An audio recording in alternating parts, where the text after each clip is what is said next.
Bonjour à tous, cette vidéo sera consacrée au Conseil constitutionnel.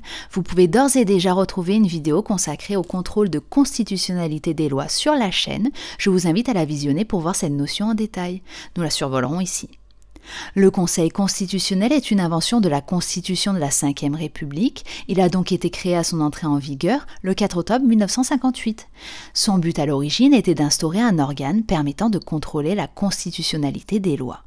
En effet, il s'agit d'une notion délicate, car rappelons-le, la loi est l'expression de la volonté générale, comme le disait Jean-Jacques Rousseau, et elle est votée par le Parlement, qui tire sa légitimité du fait qu'il représente le peuple.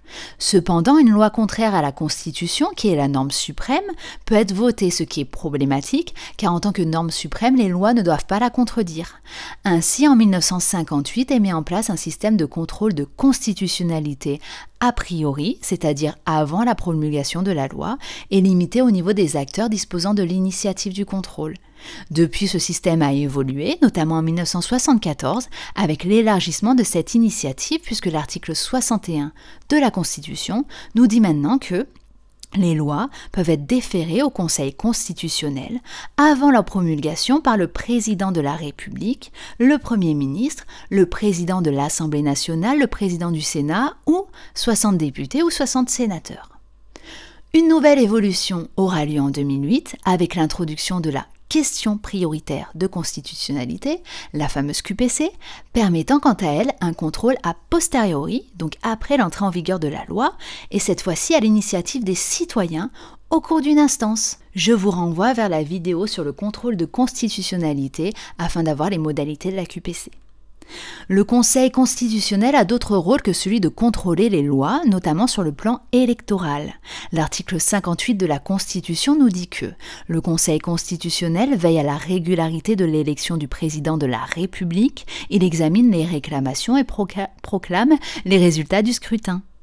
Également, l'article 59 dispose que le Conseil constitutionnel statue en cas de contestation sur la régularité de l'élection des députés et des sénateurs. Enfin, l'article 60 nous informe que le Conseil constitutionnel veille à la régularité des opérations de référendum prévues aux articles 11 et 89 et en proclame les résultats. L'article 61, quant à lui, concerne le contrôle de constitutionnalité des lois a priori, qu'on a déjà mentionné, et l'article 61-1, le contrôle a posteriori, donc la QPC.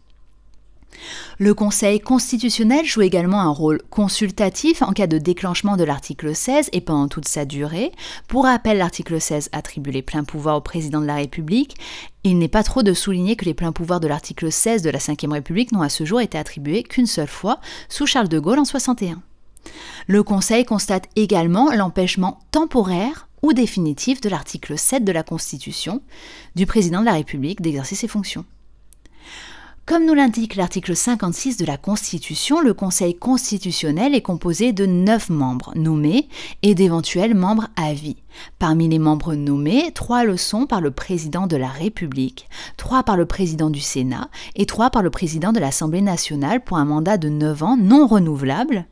Et le Conseil se renouvelle par tiers tous les 3 ans, c'est-à-dire que chacun des acteurs pouvant désigner un membre en désignera un tous les 3 ans. Il n'y aura pas un renouvellement par tiers uniquement par le fait du président de la République, par exemple.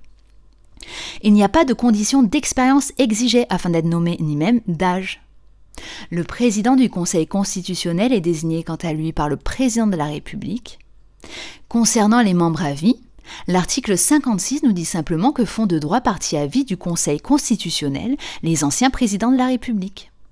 Les membres du Conseil constitutionnel ne peuvent pas cumuler les fonctions de membres du Conseil et membres du gouvernement, ou du Conseil économique, social et environnemental par exemple. Ils ne peuvent pas non plus exercer un mandat électoral ou cumuler avec la fonction de défenseur des droits. Leur indépendance est un caractère essentiel. Ils ont également une obligation de réserve et ne doivent pas prendre position publiquement sur des questions relevant de la compétence du Conseil constitutionnel. Le site officiel du Conseil nous indique, et je cite, « Les membres nommés au Conseil constitutionnel prêtent serment devant le président de la République. Ils jurent de bien et fidèlement remplir leurs fonctions et de les exercer en toute impartialité dans le respect de la Constitution, ainsi que de garder le secret des délibérations et des votes. Seuls les membres de droit sont dispensés de prêter serment. » Voilà, j'espère que cette vidéo vous aura éclairé. Je vous invite à la liker, à vous abonner pour plus de contenu sur le droit et la fac de droit en général. Je vous souhaite de bonnes révisions, de bons partiels et une bonne journée.